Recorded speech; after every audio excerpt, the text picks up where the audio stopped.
Billionaire father witnesses black waitress let disabled son lead a dance. What he does next changes her life. Silence blanketed Manhattan's most exclusive restaurant so complete it felt almost physical. Conversations died mid-sentence. Silverware froze above plates, and all eyes shifted to a narrow space between the tables. 10-year-old Lucas Montgomery stood there, visibly trembling.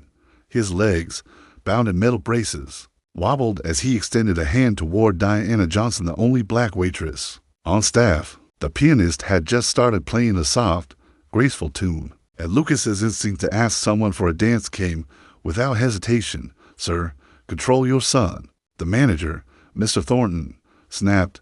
"That's inappropriate. This isn't a ballroom, and our staff aren't here to amuse children." Richard Montgomery, owner of Montgomery Investments and one of the country's wealthiest men, felt his throat tighten. It was the first time he had brought Lucas out to a public dinner since the accident that had left his son partially paralyzed 2 years ago, and now he regretted it. "Lucas, sit down," he ordered quietly but firmly. Diana stood still. Her eyes moved between the manager, the billionaire, and the little boy still reaching out. In 5 years of service at the restaurant, she had learned how to disappear, especially around patrons like Richard Montgomery. "Mr. Thornton, I'm ending my shift," she said calmly. She took off her apron and set it on her tray. Then, to everyone's shock, she gave Lucas a warm smile and took his hand. "I can't dance in an apron." Richard rose to his feet abruptly. "What do you think you're doing?" Diana met his stare. "I'm accepting an invitation, sir." Before anyone could intervene, Lucas took a cautious step. His foot dragged heavily, the braces grinding against the polished floor. Diana didn't rush him or correct his stance. She simply matched his slow, awkward rhythm. "She'll be unemployed tomorrow," someone whispered from a nearby table. Richard remained frozen. A memory surfaced: his late wife, Elizabeth, dancing with Lucas in their living room. "It's not about getting every move right," she had once told him. "It's about making a connection." As Diana moved in sync with Lucas's hesitant steps, something shifted in the boy's face. The fear faded, replaced by fierce focus. His embarrassment melted into quiet pride. For the first time since the accident, he wasn't being assisted or corrected. He was the one leading. "Mr. Montgomery," the manager interjected, "I assure you this won't happen again. She'll be dealt with accordingly." Richard didn't answer. The entire restaurant waited. Everyone knew that one word from him could determine the future of anyone on staff. The room was still. Servers paused mid-task. Guests watched silently. But all Richard could register was Lucas's smile. That was the only thing that truly echoed. After 3 short dance steps, Diana guided Lucas back to their table. "Thank you for asking me," she said respectfully, as if speaking to a peer. "It was an honor." As she turned to leave, Richard stopped her. "Wait." His voice was softer now, strange, even to his own ears. "What's your full name?" "Diana Johnson, sir." Richard nodded thoughtfully. "Diana Johnson," he repeated, as if committing it to memory. Then he pulled a card from his jacket pocket and handed it to her. "My office, tomorrow, 10 a.m. The entire room seemed to hold its breath. Diana accepted the card without a word, though her hand quivered slightly. "Dad," Lucas asked as she walked away, "why did you do that?" The question lingered in the air, unspoken but heavy. Richard looked at his son and, for a fleeting moment, saw not just the child Elizabeth had left in his care, but a whole person, a boy with thoughts, desires, and feelings he had quietly ignored for 2 years. Dinner continued in uneasy silence. No one noticed the look Diana gave as she exited, not one of fear or defeat, but a calm resolve that contrasted sharply with the turmoil in Richard Montgomery's eyes. If this story of quiet strength and personal growth resonates with you, don't forget to subscribe. Sometimes the smallest act of respect sparks a shift powerful enough to change lives. The Montgomery Tower lobby gleamed. Glass walls and marble floors shimmered in the morning light. Diana Johnson stood near the entrance, in her best outfit, a navy skirt and a white blouse she had found on sale. She felt out of place. The professionals walking past wore clothing that likely cost more than her rent. "Diana Johnson to see Mr. Montgomery," she told the receptionist, who eyed her briefly before placing the call. 18th floor, Miss Winters. "We'll meet you there." In the elevator, Diana took a long breath and clutched her worn purse. It wasn't fear she felt, just quiet determination born from surviving far worse. Miss Winters appeared to be in her 40s, composed and sharp-eyed. "Mr. Montgomery is finishing a call. Please follow me."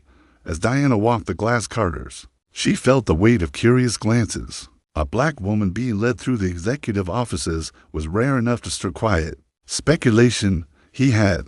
"You fired, didn't he?" Winters asked once they were alone in the lounge. "It happens. People like him complain, and people like you lose their jobs. People like me?" "You know what I mean," Winters said, adjusting her glasses. "Employees who forget their place."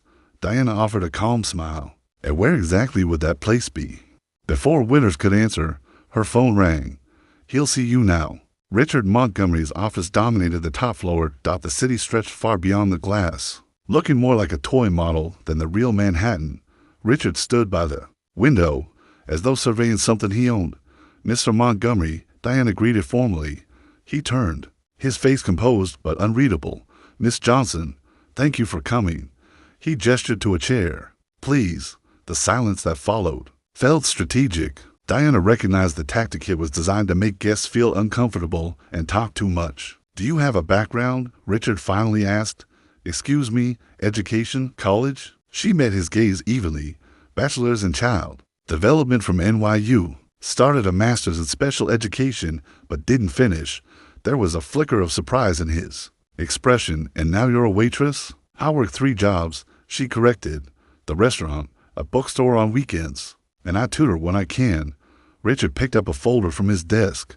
"I did some reading about you, Miss Johnson. I wanted to know who the woman was who." He hesitated. "Dance with my son." He opened the folder and revealed printed photos of a community center, Freedom Steps. "You founded this 6 years ago." Diana sat a bit straighter. "Co-founded with my sister Zoe. It's a dance program for kids with physical disabilities." He glanced through the documents. "It's about to close due to funding issues." Diana showed no emotion.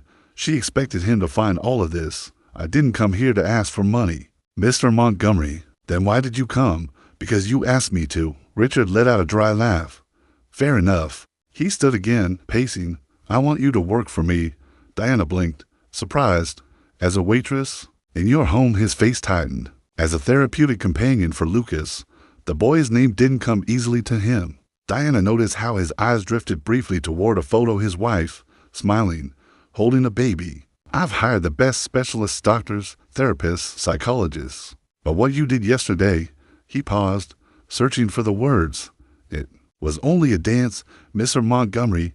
It was the first time he smiled since the accident. There was pain in the confession.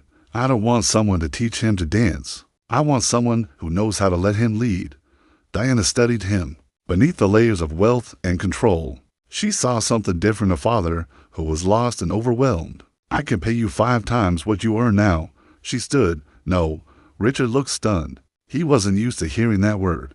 "I don't work for people who judge me by my skin color or social standing before they see my skills," she said calmly. "And I don't work for people who try to buy their way out of emotional problems." He looked irritated. "You're turning down a chance to fix your financial problems because of pride." "Because of dignity," Diana corrected. "And because your son deserves more than someone paid to pretend to care." She walked to the door, then stopped. "Lucas doesn't need more experts. He needs the freedom to lead his own way." "You don't know my son." "No," she agreed. "But I know kids like him. And I know that the limitations we see aren't as damaging as the cages we build round them." She placed a card on his desk. "Freedom Steps. Classes are on Tuesdays and Thursdays at 4 p.m. If you'd like to bring Lucas, the first class is free."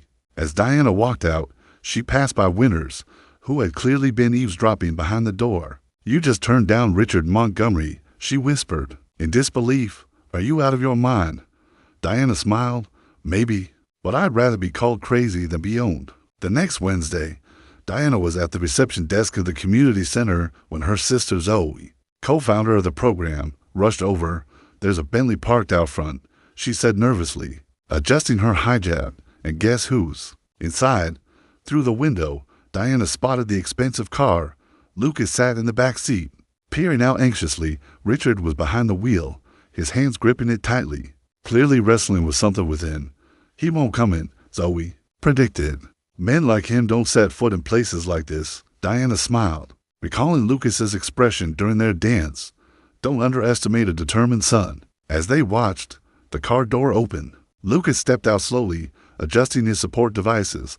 Then, surprisingly, Richard followed. Dressed in casual pants and a sweater, he still looked unmistakably out of place. Told you he'd come, Diana murmured to herself.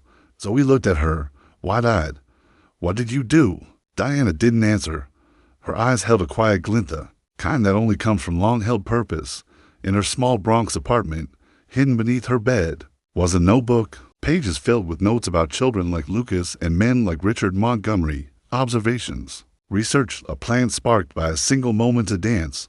What Richard didn't know, couldn't have imagined in his world of marble floors and private jets, was that Diana Johnson wasn't just a waitress who danced with his son. She was a woman with vision, and the fortress of privilege he lived in was about to be tested by the one truth no wealth could erase. Real transformation begins from within. Freedom Steps operated in a worn-down warehouse. Handmade posters decorated the walls, carrying messages like your rhythm, your rules, and every move matters. When Richard and Lucas stepped inside, children using various mobility aids were moving freely to soft beats. Mr. Montgomery, Diana greeted, wearing a shirt with the program's logo. Welcome. Lucas watched in awe. A girl in a wheelchair spun smoothly. A boy with a prosthetic leg practiced a complex rhythm. This looks chaotic, Richard said, clearly uneasy. There's structure, Diana replied, just not the kind you're used to. She turned to Lucas. Would you like to try? Lucas nodded but hesitated. Looking to his father. Go on, Richard said, tense. I'll be here. As Diana guided Lucas toward the group, Zoe approached Richard and gestured to a chair. The first day's toughest, she said, for parents, not the kids. This isn't therapy. Richard objected. I've hired the top rehabilitation experts. And how's that been working for Lucas? Zoe asked gently. Just then, the studio door opened. An older woman with silver braids and a cane entered with quiet authority. Dr. Elaine Mercer, Zoe whispered, neuroscientist, retired from Harvard. The woman greeted several children before noticing Richard. Mr. Montgomery, she said, you've rejected my proposal 3 times in 2 years. Dr. Mercer, I didn't expect to see you here. I lead the research initiative, she replied. We're studying how movement autonomy affects brain pathways in children with motor challenges. Research. Richard looked puzzled. I thought this was a dance class. Diana returned just in time. Freedom Steps is a rehabilitation pilot program, she said. We use adaptive movement combined with neuroscience. Why are you waitressing if you run a research program? Because we lack funding, and people like you turned us down 3 times. Realization dawned. You were Dr. Mercer's assistant on those proposals. Co-author, Dr. Mercer corrected.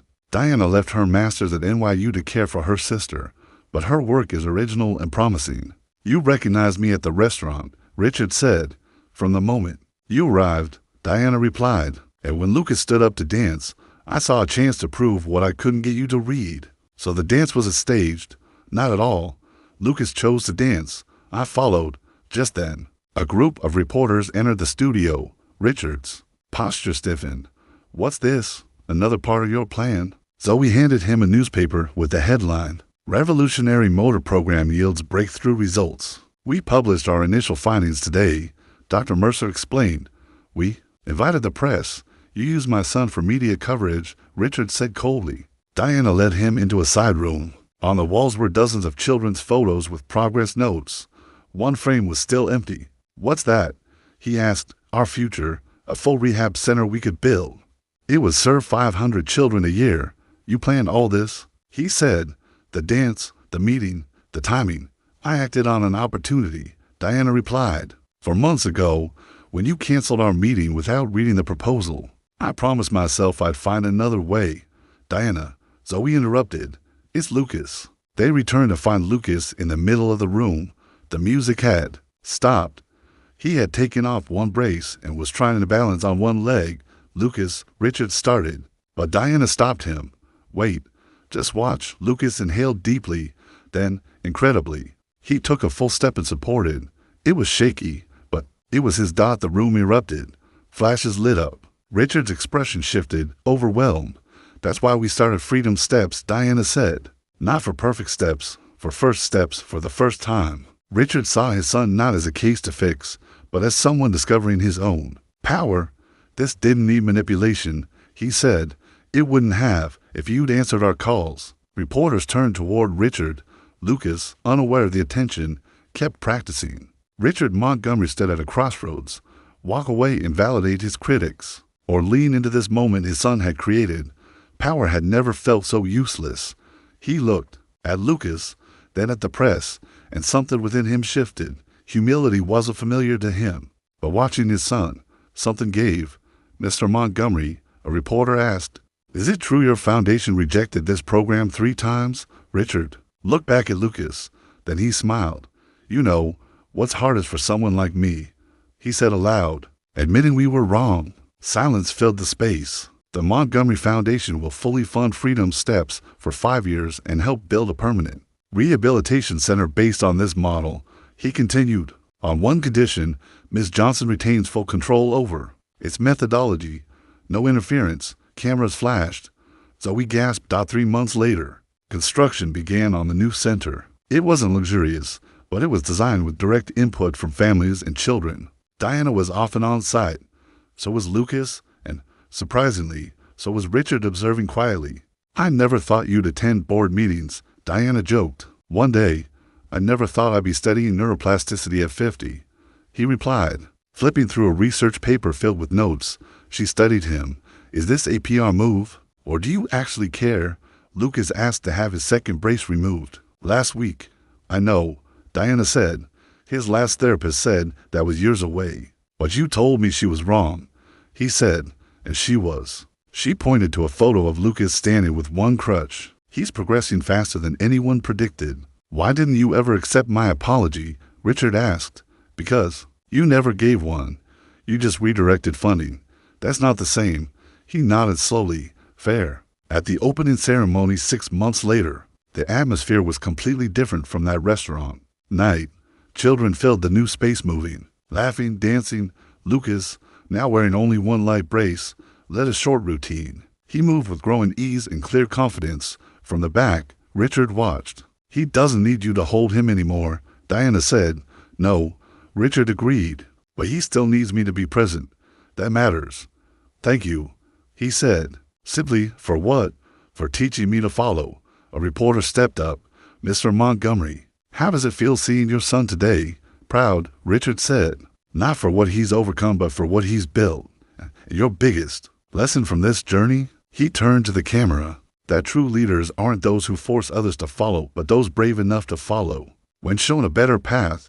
A year later, Freedom Steps had centers in 3 cities. Diana won an innovation award. Her method spread across hospitals nationwide. Lucas, now using a cane only on difficult days, returned to school and became a spokesperson for the program. And Richard learned the most difficult truth of all, that real strength isn't in control, it's in knowing when to step back and let others rise. In a world where change is rare and power clings tightly, the story of Richard, Diana, and Lucas reminds us, transformation starts not with money or influence, but with the courage to take a single step and the wisdom to follow where it leads. If this story touched you, don't forget to subscribe, because real revolutions aren't made with noise or power. They begin with someone willing to move forward and someone else brave enough to follow.